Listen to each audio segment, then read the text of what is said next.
Ang mga araw na nga ay lumipas, mga pangako'y tapos nang nabigkas.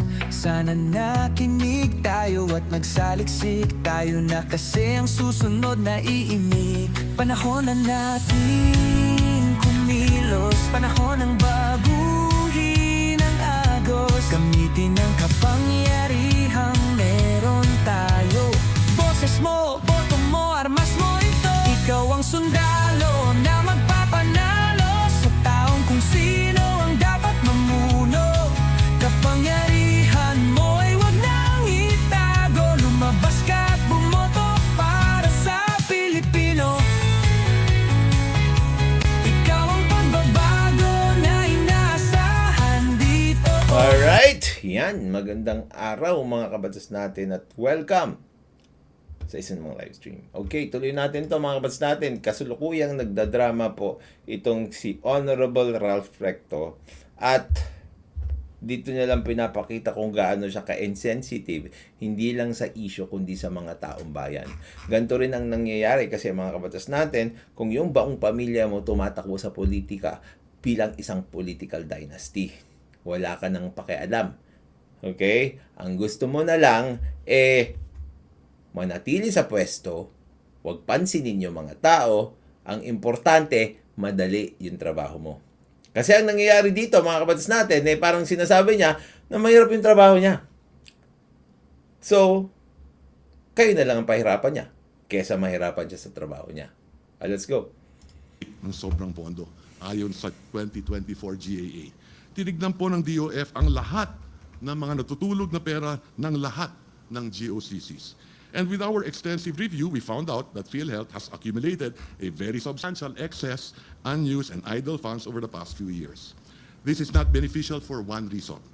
Every peso unused is a benefit denied to a Filipino citizen. Di ba? Every peso unused is a benefit denied to every Filipino citizen.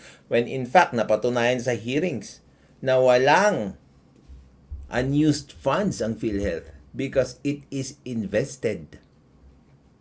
Doon pa lang paktay ka na, sir. Doon pa lang paktay ka na, huli ka na doon eh. Kaya lang, drama ka pa rin. After carefully and cautiously computing the reserve funds of Philhealth, its excess, unused, and idle money actually amounted to a staggering 183.1 billion pesos. Senator, yes, sir. I'll just respectfully reiterate my question. Oo. Please, Reiterate yung question. Sagutin mo lang, inubos mo naman yung time ni Honorable Justice Rosario. May oras-oras sila dyan. Kinain mo yung buong oras niya dyan sa drama mo. answer as briefly as possible, Yes, given the limited time that we have. yes. If your question So is, it is your position, sir, that if the funds is considered by your office as excess, idle, and unused, Yes. meaning no longer relevant insofar as attaining the objectives of that GOCC, whether Philhealth or whatever, it could be appropriated to other uses. yes, based on the mandate given to us by Congress as found in the General Appropriations Act, particularly 1D. Congressman Calmona, Attorney Neri, Yes. do you agree? Yes. I really commiserate with our former colleague in Congress because he's a toughest position of the executive to gather all these unused funds. Of course, Diba? it's Tough talaga yung position niya. Pero huwag mo naman pahirapan yung mga tao. May hirap yung trabaho mo. Pero huwag kami yung pahirapan mo. Sabi ng Pilipino. fiscal responsibility to gather unused funds. But fiscal responsibility, Your Honors, please, ends when it transgresses the Constitution. Ito ang question namin, Your Honor. Kung importante sa executive palang kunin ang pera ng GOCC, why did not President Marcos put Section 1D in the NEP? Kasi he was expecting 281 billion. Why did the House and the Senate did not put in Section 1D? Because it's only 281 billion. It was the BICAM, in all its wisdom, who increased it to 749 billion. In all its wisdom or lack thereof. Dapat ganon. It is the BICAM in all its wisdom or lack thereof. Ngayon nag-isip sila, ay, paano natin ponduhan ito? Aha, GOCC, in-include nila yon. So that does not justify, Your Honor. If the executive thinks we need to mop up liquid unused funds, yeah, but put it in a proper way, Your Honors, please. Put it in the NEP and have it approved by both houses of Congress rather than surreptitiously insert it through a BICAM committee, Your You've already Honors. made your point. Yes, because it's an insertion. Tama, you already made your point. Paulit-ulit na kasi yan kanina. Congressman. This is again Pero unfair siya pa lang ngayon ang nagsalita. Yung isa, 10 minutes. Magti 10 minutes na. Oh, pero hindi. Okay lang yun. Kasi, alam nyo dito naman kasi, sobrang dehado na kasi sinarekto. Sobrang dehado na yung mga defendants dito. Kaya pinagbigyan na lang nilang magsalita ng ganon just to gain some advantage. But unfortunately, kahit nagdada siya ng dada ng ganon, they did not gain advantage but only contempt. for question is addressed to a good Secretary of Finance, and is related somehow to the previous question. It was argued, meaning the group of petitioners, that there was invalid delegation of authority, as the power to transfer appropriations is vested only among the select government officials, which includes the President, but not the Secretary of the DOF. As allegedly what happened in this case in the implementation of DOF Circular 003, 2024.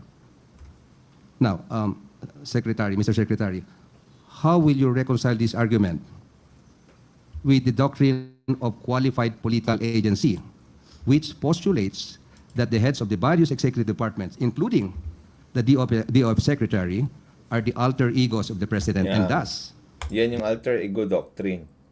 the actions taken by such heads in the performance of their official duties are deemed the acts of the President unless the President himself should disapprove such acts? With all due respect, Associate Justice, I will leave the legal arguments to our Solicitor General, and I will confine my responses to the policy at hand. May I request Sergeant Guevara to please take the mic? The mic. Akala ko sasagot ka, pinasa mo naman pala. Loko-loko ka talaga eh. Please use the mic. Good afternoon, Your Honor. Your Honor, that constitutional provision is not at all applicable because that provision speaks of savings. And savings, as defined in NAGAA, Pero doctrine of qualified political agency yung sinasabi. Di ba? Mali ba ako nang rinig? Kasi may binabasa ako dito eh. Distracted din ako. Please use the mic. good afternoon, Your Honor. Your Honor, that And I will confine my Deemed the acts of the President unless the President himself should disapprove such acts. Oh, doctrine of qualified With all due political respect, agency eh. Alter ego doctrine. Justice, I will leave the legal arguments to our Solicitor General. Lawyer tong si Ralph Recto, di ba? Lawyer siya, di ba? Ang alam ko lawyer siya eh. Will confine my responses to the policy at hand. May I request Sergeant Guevara to please take the mic? The mic. Please use the mic. good afternoon, Your Honor. Your Honor, that constitutional provision is not at all applicable because that provision speaks of savings. Huh? And savings, as defined in NAGAA and as ruled by this honorable court, I don't understand.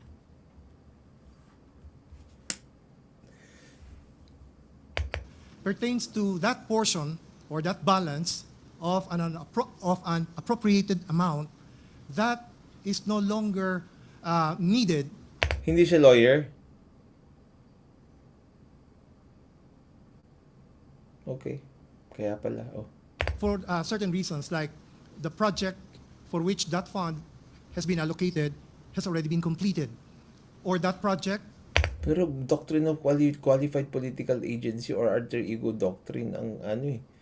Na syempre yung gawa ng mga heads ng ano niya, departments niya, yung mga secretaries na yan, gawa din ng BBM yan.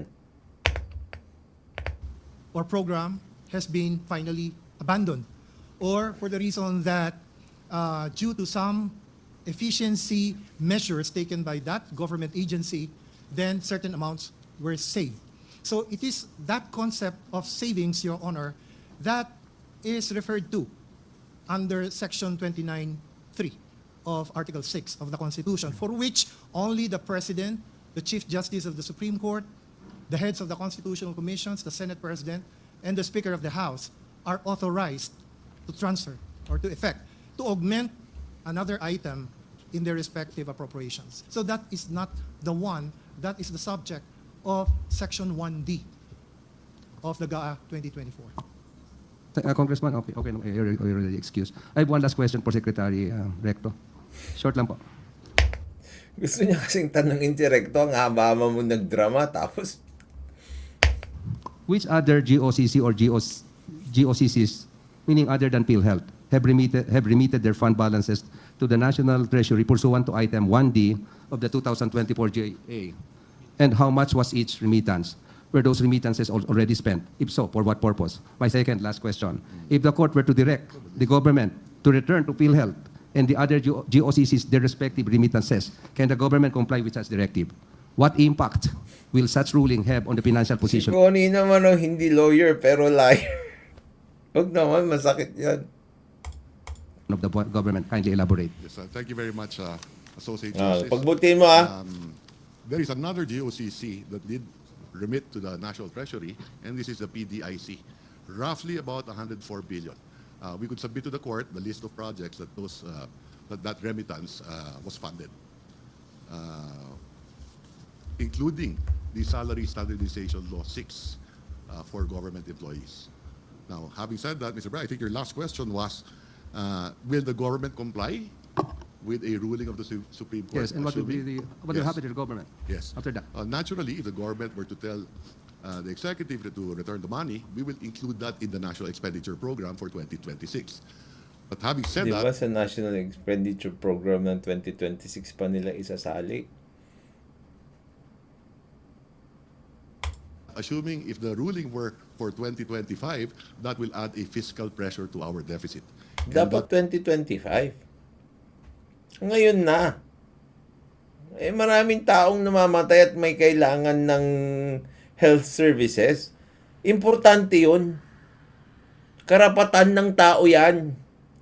Pero sabi niya, wag daw sa 2025. Kinuha niyo yung pera, di ba? Nalaman nating lahat na walang idle funds.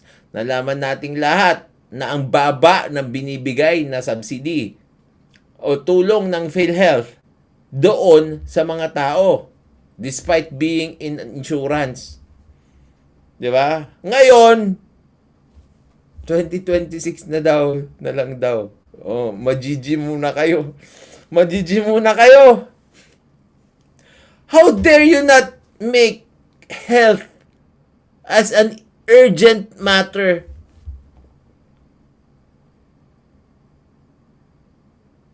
Paano naging hindi urgent yan?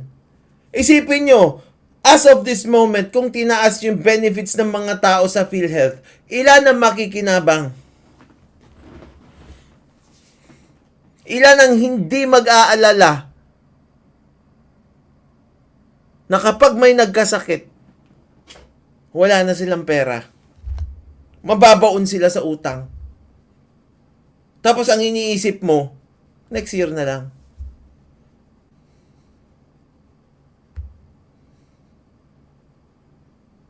Next year na lang. So you will leave PhilHealth in that particular position. Only subsidizing 18% of the total bill.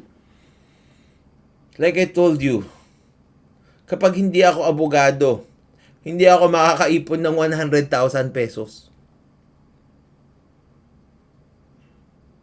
20 to 50,000 at a time. Tapos magagastos mo na naman. 20 to 50,000 at a time. Tapos magagastos mo na naman.